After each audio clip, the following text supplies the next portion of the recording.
Baik, semalam UMNO memilih mengambil pendirian berpihak kepada Di-Pertuan Agong dan tidak akan mempertahankan kerajaan Perikatan Nasional PN pimpinan Perdana Menteri Tan Sri Muhyiddin Yassin. Presiden UMNO Datuk Seri Dr. Ahmad Zaid Hamidi berkata demikian dalam sidang akhbar selepas mempengerusikan mesyuarat Majlis Tertinggi MT UMNO yang berlangsung secara maya semalam. Katanya MT UMNO sepakat menarik sokongan kepada PN dan Muhyiddin. Beliau akan mempersembahkan surat akuan kepada Di-Pertuan Agong bagi menzahirkan penarikan sokongan kepada Muhyiddin dan kerajaan PN. Kita mahu membincangkan perkara ini bersama dengan Penganalisis Politik Universiti Sains Malaysia USM Profesor Dr. Siva Murugan Pandian. Selamat pagi Prof. Kita nak terus kepada perbincangan kita. Kehadiran 10 ahli parlimen lain yang berdiri bersama Datuk Seri Zahid Hamidi. Apakah secara teorinya kerajaan telah hilang majoriti?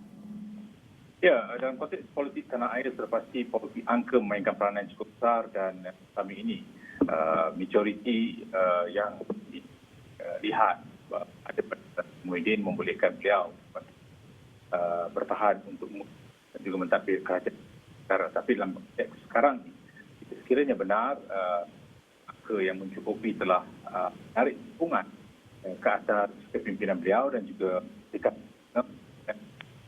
ini sekaligus akan bawa kepada persoalan sama ada masih boleh bertahan atau tidak. Tapi semua ini juga banyak bergantung pada dokumen sah yang harus dibuktikan kepada peduli yang teragung kerana akhirnya kita harus memutuskan sama ada majoriti masih kesah kepada Tan Sri Muhyiddin. Dan saya percaya Tan Sri Muhyiddin juga selaku Perdana Menteri akan berjumpa dan juga menyatakan kepada Wali sama ada pihak mampu untuk mempertahankan majoriti yang telah baik selama ini.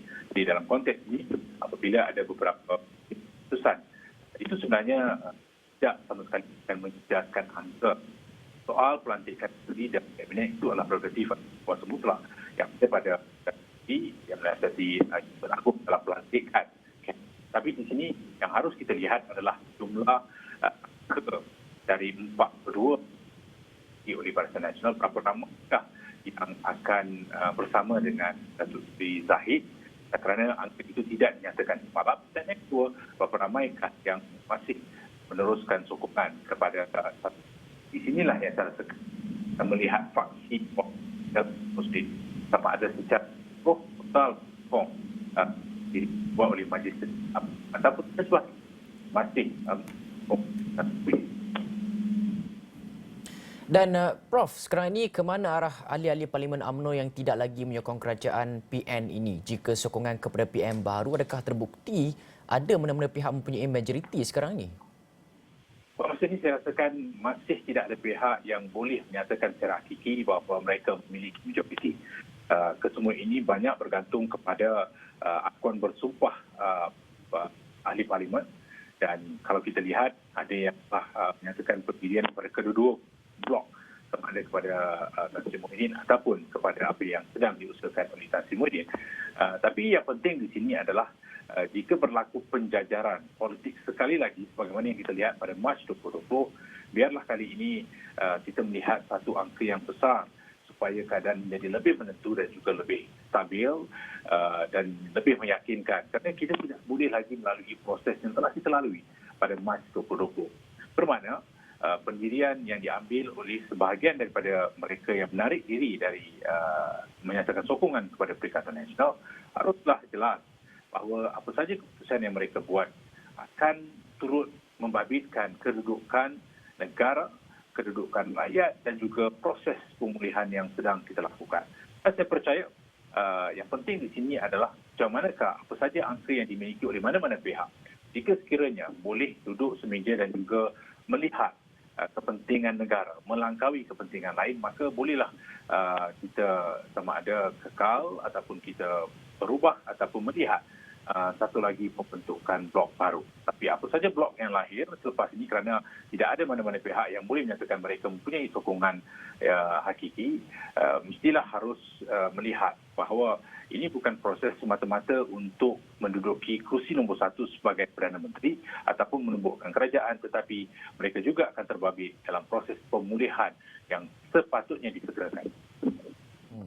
Dan Prof, apa yang perlu dilakukan oleh Perdana Menteri Tan Sri Muhyiddin Yassin selepas pengumuman UMNO tersebut? Bagaimana untuk beliau buktikan bahawa kerajaan itu sebenarnya masih wujud ataupun ada tindakan-tindakan yang boleh beliau ambil kerana segala tumpuan sekarang ini beralih kepada Tan Sri Muhyiddin Yassin? Ya, bagi Tan Sri Muhyiddin, saya rasakan beliau boleh menunjukkan angka yang ada pada beliau. Apatah lagi hari ini, hari Rabu sepatutnya akan ada satu pertemuan dengan Yang Tuan Agong sebelum mesyuarat kabinet. Dan barangkali di situ boleh dinyatakan apakah angka yang ada pada beliau supaya itu juga menghentikan sebarang polemik ataupun cakap berkenaan tumbangnya kerajaan Perikatan Nasional. Yang kedua, boleh juga meminta untuk ditangguhkan sehingga ke sidang Dewan akan datang supaya diuji di dalam Dewan. Tapi saya percaya kali ini jika sekiranya akuan bersumpah yang cukup ada pada beliau, maka itu tidak akan membimbangkan. Cumanya, bagaimanakah mahu menggantikan 11 orang yang telah dilihat bersama dengan Datuk Seri Zahid dan dinyatakan beberapa lain juga sudah mula bergerak ke arah blok Datuk Seri Zahid. Bagaimanakah angka itu mahu digantikan dengan yang lain untuk menunjukkan bahawa Perikatan Nasional masih lagi meraih sokongan majoriti.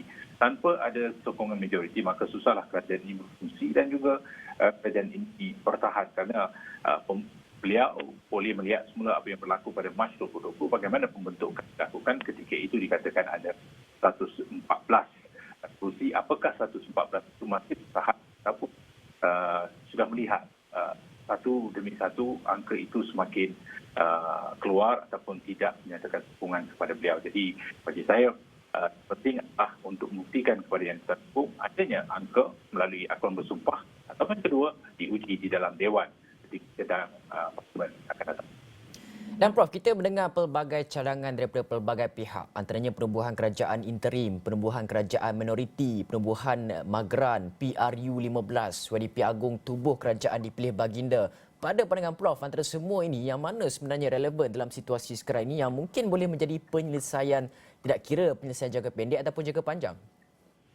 Tidak, dalam penyelesaian banyak bergantung kepada besar manakah angka yang dimiliki oleh mana-mana blok. Adakah baik blok Tan Sri Muhyiddin, baik blok UMNO ataupun Anwar Ibrahim sendiri. Dalam konteks ini, ramai bercakap tentang kerajaan interim, kerajaan sementara. Kerajaan interim tidak wujud di dalam perlembagaan. Dan saya melihat bahawa jika mahu bukan sebuah kerajaan yang mantap, yang katakan kental, ia mestilah berdasarkan angka yang dimiliki oleh mana-mana pihak. Bermakna, jika sekiranya pilihan raya bukan pilihan sekarang kerana kita berada dalam keadaan yang kritikal, yang terbaik adalah bagaimana calon Perdana Menteri haruslah boleh menunjukkan angka yang ada pada mereka dan kita guna pakai artikel 40, 43 di mana budi bicara yang cukup akan digunakan pakai arifan Waduli untuk menentukan siapakah yang dirasakan mempunyai sokongan majoriti di Dewan Rakyat. Bermakna kita harus kembali kepada persoalan pelantikan seorang secara rasmi diteraskan kepada perlembagaan. Saya tidak melihat kerajaan interim sebagai pilihan sekarang ini kerana ia tidak wujud dalam perlembagaan dan jika diwujudkan bentuk sementara sekalipun, kita barangkali akan bergelut dengan persoalan keadaan tidak menentu, tidak stabil untuk satu jangka masa yang berterusan. Saya rasa itu yang mahu kita elak. Jika sekiranya Kerajaan Perikatan Nasional tidak lagi menjadi kerajaan dan jika sekiranya wujud penjajaran baru sekalipun, jika wujud pelantikan Perdana Menteri baru sekalipun, biarlah kali ini ia ditentukan dengan lebih meyakinkan dengan adanya sokongan yang lebih besar supaya kestabilan negara dapat dipulihkan. Krisis politik telah mendominasi sejak hampir 16 bulan lepas. Kita mahu memberikan satu nokta kepada kedudukan itu dan itu hanya boleh dilakukan dengan pelantikan seorang Perdana Menteri yang dirasakan mempunyai majoriti yang besar, ya, pembentukan kerajaan yang ampuh supaya kita dapat bergerak ke depan. Dan Prof, baiklah jika ahli politik tidak mampu menahan diri daripada berhenti berpolitik buat seketika di era pandemik ini, bagaimana kita boleh memberitahu mereka bahawa mereka boleh berpolitik tetapi jangan menjejaskan usaha mengekang COVID-19, jangan menjejaskan usaha vaksinasi, jangan menjejaskan ekonomi rakyat?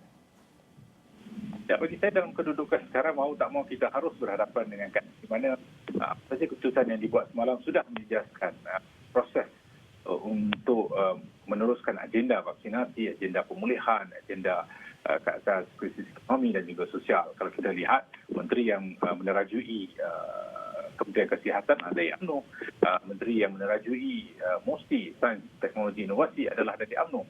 Mereka telah mainkan peranan yang besar. Bermakna jika berlaku perubahan sekarang ini, sudah pasti pengganti ataupun jika sekiranya mereka masih lagi dibenarkan untuk memegang portfolio itu, sedikit sebanyak akan mempengaruhi kredibiliti dan juga reputasi yang ada. Bagi saya, yang penting adalah masa yang dipilih untuk membawa perubahan-perubahan ini. Apakah masa yang dipilih ini sesuai dalam keadaan rakyat merasakan kes semakin meningkat, semakin kritikal, proses vaksinasi sedang dihalusi, dipercepatkan. Apakah mekanisme terbaik sepatutnya diguna pakai oleh mana-mana pihak sekalipun dalam politik untuk memastikan bahawa tumpuan sebenar adalah kepada rakyat. Tumpuan sebenar adalah kepada proses bagaimana rakyat dapat melalui kehidupan yang telah mereka lalui sebelum ini. Satu kebiasaan yang pernah kehidupan itu harus dipercepatkan, dan konstruk sosial itulah yang saya rasakan mahu kita lihat dilakukan oleh pada kepimpinan. Tetapi jika masing-masing masih lagi bergelut dengan soal politik, maka sukarlah untuk kita melihat hasil akhir yang baik. Kerana kita lihat setiap kali ada perubahan kepimpinan, serta-merta ada satu lagi kumpulan yang mahu menggulingkan mereka yang sudah dilantik ataupun mahu melakukan perubahan ke atas mereka ini. Jadi jika proses ini berterusan, saya rasakan ini akan mengencat apa yang mahu kita lihat ke atas rakyat. Rakyat juga hari ini meneliti, memerhati, memahami apa yang sedang berlaku, dan janganlah sampai mereka merasa muak, bosan dan juga kecewa dengan gelagat setengah pemimpin yang sedang berlaku hari ini. Dan Prof, mungkin yang terakhir sekali, jika begini sikap ahli-ahli politik saling mencari kesalahan, saling cuba menumbangkan, saling mencetuskan krisis, tiada pemahaman ataupun persefahaman, seolah-olah tidak kena waktu dan masa untuk bertelagah ketika era pandemik di mana rakyat sedang ataupun sudah ramai yang meninggal dunia akibat COVID, ramai anak-anak sudah menjadi anak yatim, bagaimana rakyat dapat menghukum mereka, tingkah laku mereka ketika pandemik ini adakah akan diingati rakyat sampai bila-bila, dan boleh kita lihat penterjemahannya di atas kertas undi nanti? Ya, saya rasa impaknya cukup besar. Malahan apabila pilihan raya diadakan, saya percaya ini akan menjadi salah satu faktor yang mempengaruhi gelagat pola pengundian dalam kalangan pengundi. Pemimpin dan parti tidak boleh merasakan bahawa keputusan yang mereka buat sekarang ini akan memberikan keselesaan kepada mereka barangkali, tetapi untuk jangka panjang pengundi ataupun orang ramai, orang kebanyakan rakyat akan kembali melihat apa yang telah berlaku sepanjang 2018 sehingga ke hari ini. Malahan saya melihat bahawa ramai yang sudah mula menjadi tidak terikat dengan memberikan ketaatan ataupun kesetiaan kepada parti politik ataupun personaliti politik, tetapi lebih kepada isu yang berlaku di sekeliling mereka. Dan isu inilah yang akan banyak memberikan impak, serta saya rasakan akan menjadi salah satu faktor dominan ketika pilihan raya umum akan datang. Barangkali kita akan melihat tidak lagi wujud persoalan parti-parti politik gergasi mendominasi, tetapi setiap individu yang menjadi pengundi barangkali akan melihat kepada apa yang telah mereka lalui sepanjang proses COVID-19 dan bagaimanakah peranan yang telah ditunjukkan oleh wakil rakyat ataupun pemimpin ketika menangani isu ini dan cabaran yang cuba diatasi ketika mereka bergelut dengan soal ini. Dan rakyat saya rasakan akan menggunakan kuasa yang ada pada mereka ketika itu, dan barangkali parti politik dan pemimpin harus mengambil iktibar daripada apa yang telah berlaku sebelum ini supaya apa saja keputusan yang mereka buat tidak memberikan keutamaan kepada personaliti ataupun parti, tetapi rakyat.